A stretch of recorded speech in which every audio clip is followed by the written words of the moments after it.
Good morning, good afternoon, good evening, Omochukwu, depending on your location. Please subscribe to this channel, like and share so that you help us propagate the truth. Now the news. If the Igbos are not wanted in Lagos anymore, what about the properties they already possess? This is according to Jimmy Disu. Okay, yes, Jimmy Disu, a Nigerian journalist and analyst at Nigeria Info FM. Yes, has reacted to the ongoing tribal bigotry among the Yorubas and Igbos residing in Lagos.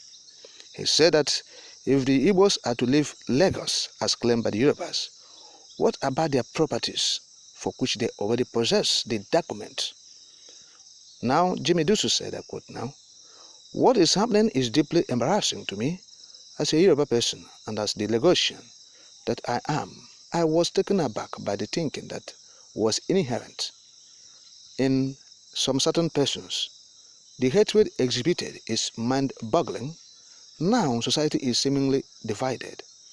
But there is one thing that is certain, which is that no matter the pressure mounted on these people, they are going nowhere. They are not going to leave Lagos. If you want to shut from now, if you want to shut from now until tomorrow, that you own the state, what of their own properties? Do they already possess? Do they already possess the document? 4. Are you going to resort to vandalism and violence? No, and that is the reality." End of quote. And so, that is what Jimmy Disu is saying. He's talking about the ethnic profiling that characterized the just concluded gubernatorial and the House of Assembly elections in Lagos. Yes, so he's making reference to it, saying, those who are shouting, Igbos leave, go. Lagos is not yours. We own it as Yorubas. Said, if you Igbos are to leave Lagos, what about the properties they've acquired? Of course, it's no gainsaying the fact that the Igbos occupy, or they have more than 50% of investments in Lagos. Yes, it's a stark reality that nobody will, wish away. Exactly, by no matter the level of, bigotry, ethnic bigotry, and xenophobic, feelings or attacks being orchestrated on them. You can't wish it away that, look, they have more than 50% of the investment there. And so those who claim that it is their own land, what impact if not to do touting and abble because the people from the east have come to Lagos to develop it from their God-given resilient spirit and hard-working nature and innate ability to create wealth where poverty sustains, and to make water out of, or oasis out of the desert. And so, what is their own? What's their own contribution to it? How much can they say they have put into that city? They are claiming to be their own inheritance. All right. So that's what Jimmy Disu is saying. Say, even as a Yoruba man, he's looking at the people who are having this hatred as those who have to go to psychiatric hospital to check themselves. Because these people you are asking to leave, they have roots here. Talking about what makes Lagos tick, what makes Lagos Lagos. These men contributed 50% or over that. Okay, and so that's why the Igbo man, when Ojukwu was actually inaugurating trade fairs in Lagos, when he was alive, that should be 2003, if I can remember, before he was invited by the Igbos, businessmen who constructed or built that place. He was invited and he came. Before inauguration, okay, Ojukwu wept. Why? Because he said, look, my Igbo brothers, look at the level of investment we have brought to Lagos. A place you have known that where Nigeria is, with the experience of the Civil War, say it beats imagination of him, of same mind that you can come to this place and build such magnificent investment and businesses. What if something happens tomorrow and another, xenophobic or something like that occur? What are you going to do? Are you going to lift these properties? Are you going to lift them up to the southeast or the eastern region or to Biafra land? And so he wept for the whole situation. The Igbo man is developing other people's communities and rural areas, turning them into cities.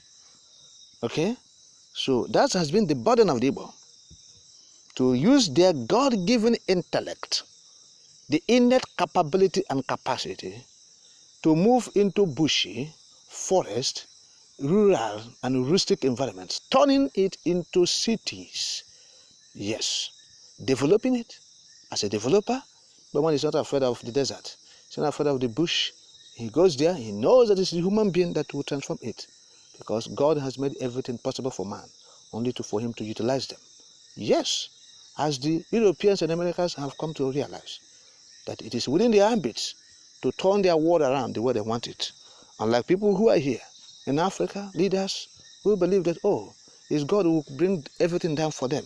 And that's why every day they are in the church. They use church to confuse Nigerians and other African countries. Yes, the region is entirely, believing that, oh, it's still God that will come down and help them to fix their airports, to fix their electricity, to fix their water, to fix their governance, to fix their economy, and everything. So whereas you have the innate ability and capability given to you by God. So the Igbos have been making use of this, and to the chagrin and the envy of other nationalities. And as it stands now, the Yorubas are the one using this to castigate themselves. Yes, not the Igbo man. They are the one castigating themselves in this regard. Oh yes, like Jim Disu is saying, what is your own impact? These people have invested so much in this place, and that's why you are shouting Lagos, Lagos. And that is it. So I think all these things will also open the eyes of the Igbo. We understand the background of the Igbo man in Nigeria since 1960 upwards. Yes, particularly hitting hard 1967. Okay? Yes, from 66 to 67 hitting hard on the Igbo man. And so that has makes the Igbo man being disadvantaged. That you see everything good infrastructure-wise, that government have to put in place to attract investors will not be put in the Southeast. And the Southeast, being the investor themselves, have to move out of the region to look for these facilities that government must put in place to attract investors who now come and invest in those places. And the Igbo man is being attracted by these facilities that must be put in place by government to attract investments, and then they go there and they start investing, developing the communities of these people. And that is the burden of the Igbo in Nigeria. Yes.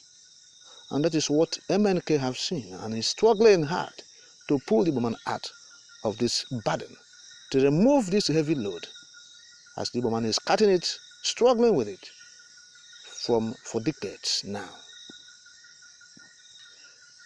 Because of that, he is put behind bars, firstly 2016, and now was accosted, abducted, far away in Kenya, tortured, extraordinarily conditioned, and put in detention facility where he is currently in suffering from diseases, inability to access his physicians, inability to have his fundamental human rights, even while in detention facility. And today, he is being incarcerated unjustly, even after a court of competent jurisdiction have declared that he is free from all blames or all charges preferred against him by the federal